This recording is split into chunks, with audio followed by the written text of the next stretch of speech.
Hi, this is Ted. Today I'm going to do a front strut replacement on my 2005 Subaru Legacy GT. Hopefully this video is helpful to you. It's not a lot different than doing the struts on any other car, but there are a couple little nuances to it. So hopefully it'll be helpful. If it is, please make sure to like the video and leave any comments. Thanks.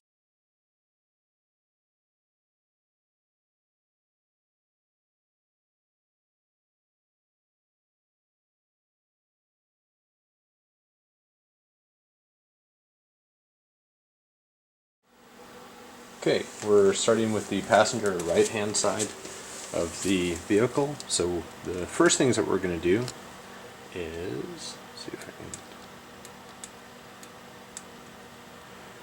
we're going to remove the ABS sensor wire from the bottom of the strut, and we're also going to disconnect the brake hose connection to the strut as well. After we do that, we'll remove the nuts on these two steering knuckle to strut bolts. These are both 19 millimeters. These are both 10 millimeters, I believe. Okay. If you're in the situation that you're doing this using hand tools and not pneumatic tools, sometimes it's best to crack the nut here at the top. Not fully remove the nut, just loosen it here. The reason being is that while the strut is actually in the car, you can have a lot more leverage against it. So you can crank on this a little bit easier while it's still mounted in the car. If you're using pneumatic tools, it doesn't really matter.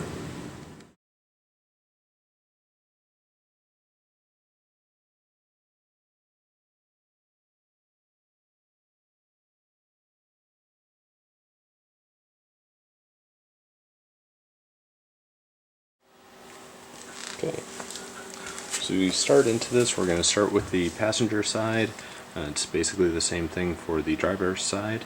What we're going to do, we have to do a couple of things at the bottom here. We're going to need to remove this 12 millimeter bolt to remove the ABS sensor wire from the bottom of the strut. We're also going to need to remove another 12 millimeter bolt and remove the brake line from the strut. After that, we're going to remove the 19 millimeter nuts and bolts that hold the strut to the steering knuckle. Okay, in the back of the top bolt here, you can see that there are some little markings, and what those are for is this bolt actually controls the camber adjustment on the wheel. So what we want to do when we put this bolt back in with the new strut is try to maintain the same orientation. So you can kind of see if I can get some light on it here. There's actually a mark on the strut itself that should line up to a certain notch. So what I'm going to end up doing is I'm just going to mark that with a little piece of chalk, then the mark on the bolt, so that when it goes into the new strut, I can line it up on that same bolt mark and maintain a similar camber adjustment. At the top of the strut, we're going to remove the 3 bolts that connect the strut mount and strut to the top of the chassis. So these are each 12 millimeters. So we've got the full strut out. Something that's important to understand is that this strut mount at the top is not fully symmetrical. So even though it's 3-sided, there's actually 2 long sides and a narrower side. And these are the sides that actually go in deeper to the car. So it's good to get this thing oriented correctly. These are the 2 that go deeper towards the car. This is the outer part towards the fender. So it's good to get this thing kind of oriented correctly when you go to put it in, so that it's easier to install. It's a little bit heavy, so when you have it up there it's tricky, so you don't want to be messing around with its orientation. So what I'm going to do is I'm just going to make a mark on it on the top of the plate and then on the spring here, and make sure that those pieces are all lined up when I go to put everything together. I'll just make putting it back inside the car just a little bit easier. Okay, so we've got the whole strut out as we discussed, and I've got it mounted in a vise, and what we need to do now is compress this spring so that we can loosen up this nut, take the top off, there's a top plate here, a billows, there's actually a jounce bumper, kind of like a little dampener thing that's in there, and we have to take all that stuff off of the strut. Now the important thing to understand is if you're not careful at this point, this thing could kill you, okay? That's because this spring is really, really, really strong, and it's under tension as it sits right now. So what you need to do is take your time, use good judgment as you go through this process, and one of the most important things is never put yourself in front of this end, okay? What you're going to do is you're going to use a couple of spring compressors that we're going to clamp on, that basically act as clamps and pull the coils of the spring together to compress it. If if they were to slip off weird or do something strange while that nut is off, what it could do is that spring could all of a sudden explosively expand out and blow the top of this thing off, and you don't want to have your head or face in front of that when that happens, because the potential, get it? Potential energy spring. Anyway, physics joke. So the potential of getting injured in that situation is tremendous, right? So you can do this very safely if you just take your time, okay? Okay, so what I've got here are a set of spring compressors that I got from AutoZone. They most of the auto part stores will rent these for free. Basically what it is you buy them and you can fully use them, you can do whatever you want to them, and then you can return them and you get a full refund for it. So even if they show signs of use, which these obviously do, these have been used a lot, you can use that. So they cost about $55, but you get that $55 back in whole. Now the important thing to understand with these things is that someone else has been using them, so they have the potential to be damaged. So you should inspect them quickly first, make sure that they look okay. For example, this guy did not actually have a washer on it, so it had been eating out the tip of this nut here that you use to tighten up the bolt. The basic way that this works is this end slides on the bolt, as you can see, and as this bolt is twisted, it draws this end in. So as you keep twisting this, you can see that it gets smaller and smaller and smaller and tighter, and that's what we're going to use to tighten up the sides of the springs. What we'll do is we'll basically mount one spring compressor on one side, one spring compressor on the other side, and pull it tight symmetrically. Now my experience with these on the Subaru are actually that it's tough. These coils are so small that it's tough to actually effectively, you can't get a full reach on the entire coil, so you end up just pulling a little bit here and a little bit here, and that's not enough to fully remove the tension from the coil. So I actually get two sets of these spring compressors so that I can do some initial squishing with one set, have them stay on, and then as more of the coil becomes exposed, I can use a second set to compress it even more.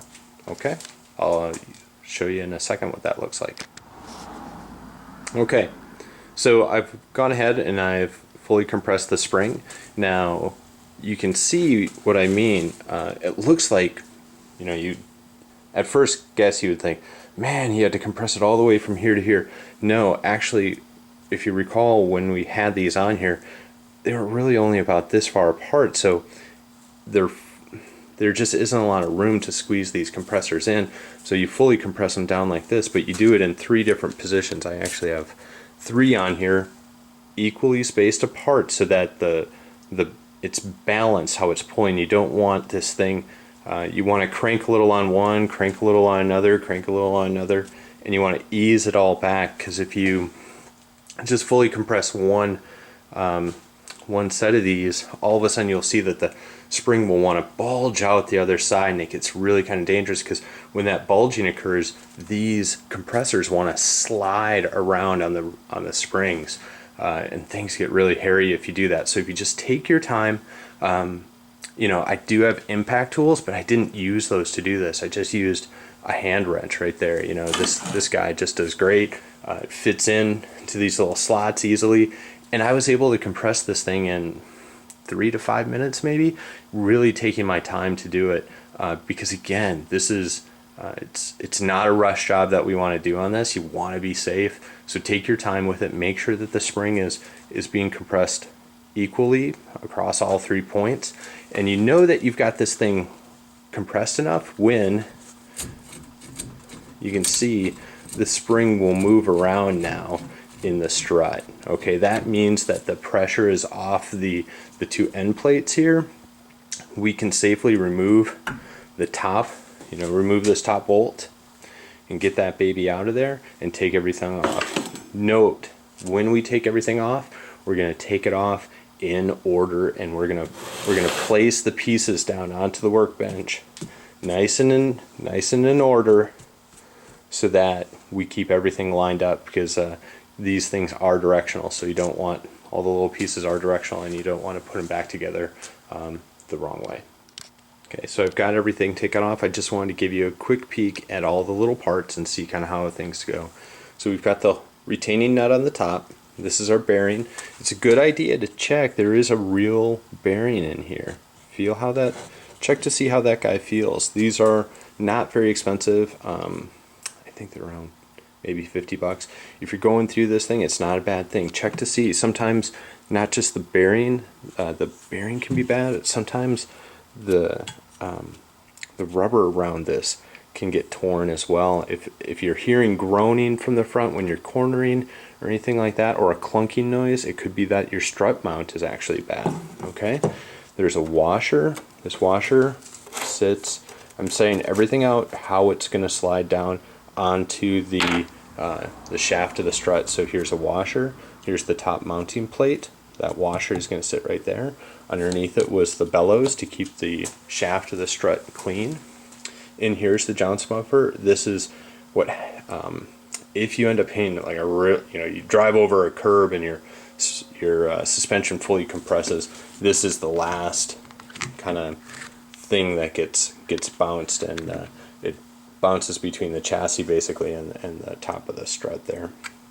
So that's going to sit there, and then here's the spring. Now again, this thing is a bear trap, just ready to go off. Okay, we've compressed it responsibly, so we shouldn't have any problems. But when I take this thing off again, you know, imagine one of these things sliding off or anything. You don't want to get hit by that. So we're going to take it off, and then we're going to set it over on the floor, and we're going to set it sideways. Okay, we're not going to stand it up, because if something were to slip off, we don't want it to rocket up into the ceiling or hit us in the face when we go to pick it up. Okay.